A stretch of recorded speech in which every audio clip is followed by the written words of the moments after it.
Assalamualaikum warahmatullahi wabarakatuh. Ada juga pertanyaan tentang peristiwa adanya dentuman. Dentuman di beberapa hari yang lalu, di bulan ini juga terjadi suatu dentuman dari bawah tanah yang katanya itu bukan dari gunung, tapi tidak jelas arahnya. Ada spekulasi yang mengatakan bahwa dentuman itu adalah tanda-tanda kemunculan Dajjal.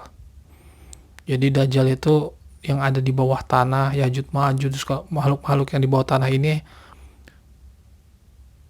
bereaksi sehingga muncul dentuman itu. Dan sekarang kita lihat muncul cacing-cacing yang muncul dari bawah tanah.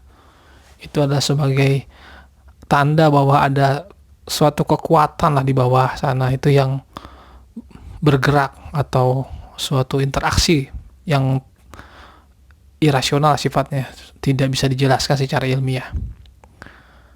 Saya akan membahas dari sudut pandang pribadi saya sebagai spiritualis muda. Dajjal itu memang ada. Dia akan muncul di akhir zaman. Tapi saya tidak mau membahas ke situ. Saya akan membahas tentang melawan tentara Dajjal. Jadi tentara Dajjal itu sudah ada saat ini. Walaupun Dajjal yang aslinya belum muncul ya, tapi pasukannya itu sudah ada. Ya pasukannya ya tidak lebih adalah yang di depan saya ini. Handphone. Handphone bisa dibilang salah satu tentaranya. Kenapa?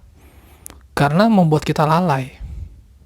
Kita main games, ya, sampai lupa waktu sholat, lupa berzikir, bahkan meninggalkan membaca Al-Quran, tadarusan. Itu karena apa? Karena benda ini. Teknologi, komputer, televisi, semuanya yang membuat lalai, itulah tentaranya. Bahkan musik membuat kita lupa ibadah, membuat kita terlalu euforia. Bahkan ketika kita menonton konser musik, kita meninggalkan sholat, ya kan, seperti itu. Dan ini menunjukkan bahwa ya itulah salah satu permainan akhir zaman saat ini. Dan tentara Dajjal juga bisa peristiwa-peristiwa seperti misalnya perzinahan di kalangan anak muda, minum-minuman keras, lalu anak kecil pencabulan, bagaimana seorang anak mencabuli adiknya sendiri, seorang ayah memperkosa anaknya. Itu adalah bentuk perilaku dari tentara Dajjal. Lalu bagaimana kita melawannya? Melawan tentara Dajjal adalah dengan cara melawan sifat angkara murka dalam diri kita sendiri. Jadi kita harus berperang melawan ambisi, hawa nafsu, dan sikap angkara murka yang ada pada diri kita. Itulah perang yang sebenarnya. Jadi bukan perang dengan menggunakan pedang, menggunakan roket pada akhir zaman. Tapi perang yang paling besar adalah perang melawan hawa nafsu. Dan mau tahu senjata kita apa?